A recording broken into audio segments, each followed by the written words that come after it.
What is going on, everyone? I hope you're having an incredible day. I want to encourage you, if you are bothered by tinnitus, I put together a 1-hour presentation. You can hit the link in the description and it'll take you to a register page and you'll be able to hear my full story, how I applied a simple template blueprint of simple strategies that anyone can do from home and get started today that enable you to no longer be bothered by your tinnitus. Objectively, I feel like I'm cured. Without further ado, let's dive into today's video. I want to talk about the psychology of tinnitus. I'm calling this video Beyond the Whistle, the psychology of tinnitus. So, tinnitus itself, hearing the sound, is not psychological, meaning it's very much real what is happening. You are hearing a sound, and it is real. It is real to you. It does exist. It's not in your head. It's not just psychological. You are hearing a sound, an actual sound that you are perceiving to be real. In fact, there are rare cases of tinnitus where doctors can actually hear the sound as well. Other people can hear the sound. For the majority of cases, that's not the case. The sound you hear is subjective to you hearing the sound. Nobody else can hear it.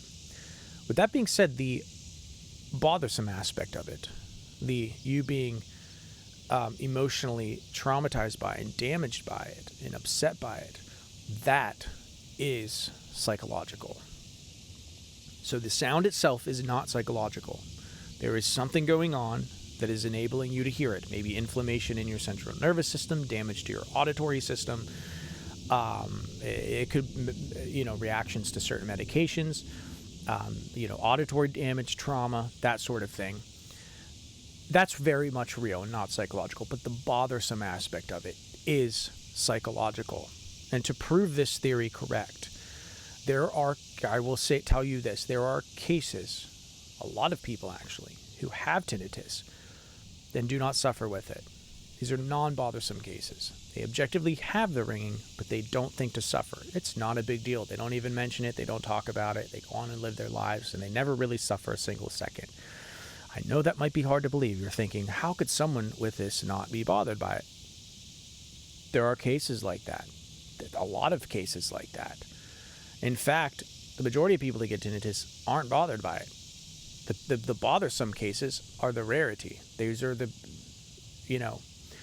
I don't know the statistics on it. Okay, so I don't want to misquote, but so then, why are the people who are bothered by it, and why are the people who are not bothered by it not bothered by it? Now, I am not a psychologist. Okay, so everything that I'm saying here should be taken as theoretical.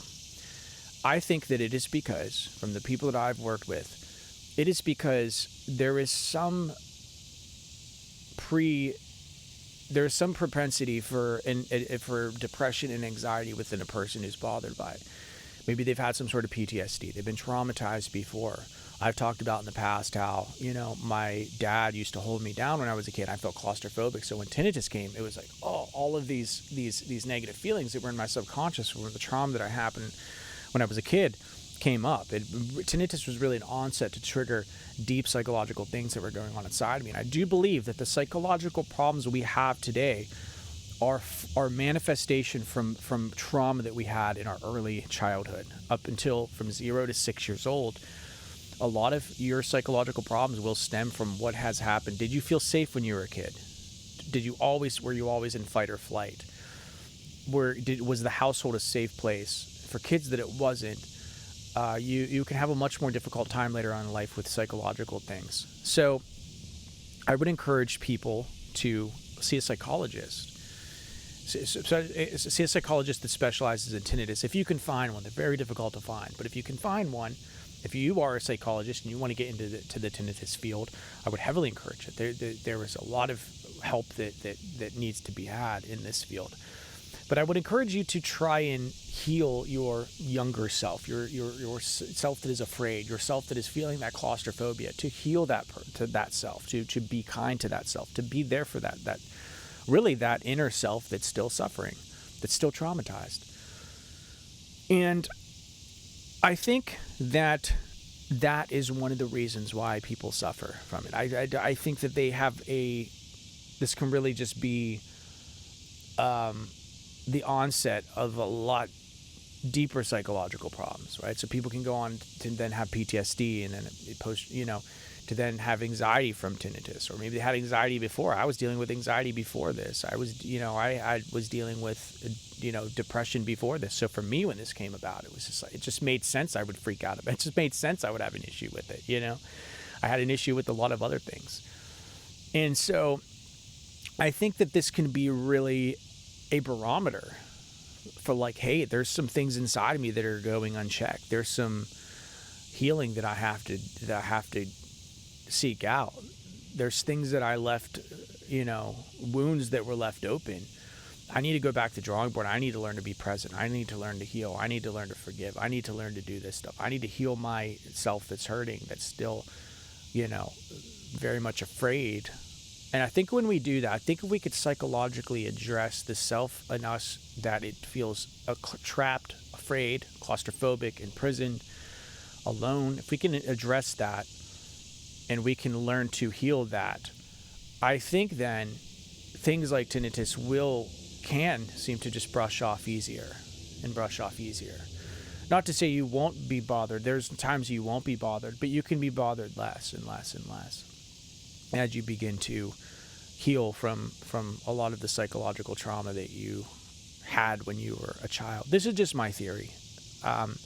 When I see people and I see what bothers some people, what doesn't bother other people, it seems to be like, so if you, for example, take like, and this is going to be very simplistic, but I'm going to try and paint my picture here with this. But so say you're driving down the road, right? And then someone cuts you off.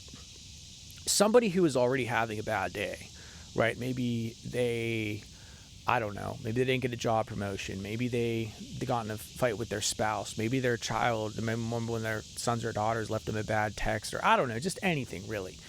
Maybe they stepped in dog poop on the way out the door, just really anything. They're going to be, you probably can agree, they're going to be more likely to get triggered by somebody who cuts them off in traffic than a person, say, who has a perfect morning. Maybe they get their coffee, everything's perfect, everything's fine, they're having a great day, and they get in traffic. They're going to be less likely, not to say they wouldn't, but they're going to be less likely to be triggered if someone were to cut them off. So it seems to me that the things that have happened prior to us can put us in a greater likelihood of suffering from tinnitus, as opposed to if you didn't have all those negative things happen to you. You might be less likely to not. That's just the way I kind of see it. So I think it would play into the theory that if you did have a lot of negative things happen to you in your informative years, in your transformative years, when you're supposed to feel safe, if a lot you didn't feel safe, then going on in life, something like tinnitus would trigger you as the person who got cut off, who had a really negative day. Maybe they didn't get any sleep. Maybe just life has been hell for them for the last 10 years. I can promise you that there is a greater likelihood somebody like that would get triggered in traffic. So it's just really just a trigger that's triggering these inner things inside of you that really have happened to you that may not be your fault. So that's what I think, if I were to sum up the psychology of like the bothersome aspect of tinnitus. I would have to think that it would be something like that. But anyway, I would like to hear what your thoughts are on it. Smash the, subscribe button. It really helps the algorithm because it helps promote this kind of positive, uplifting content and gets it to the right people when you support. By smash the subscribe button, hit the notification bell, comment below because I love reading the comments. And I look forward to seeing y'all later. Until next time, peace.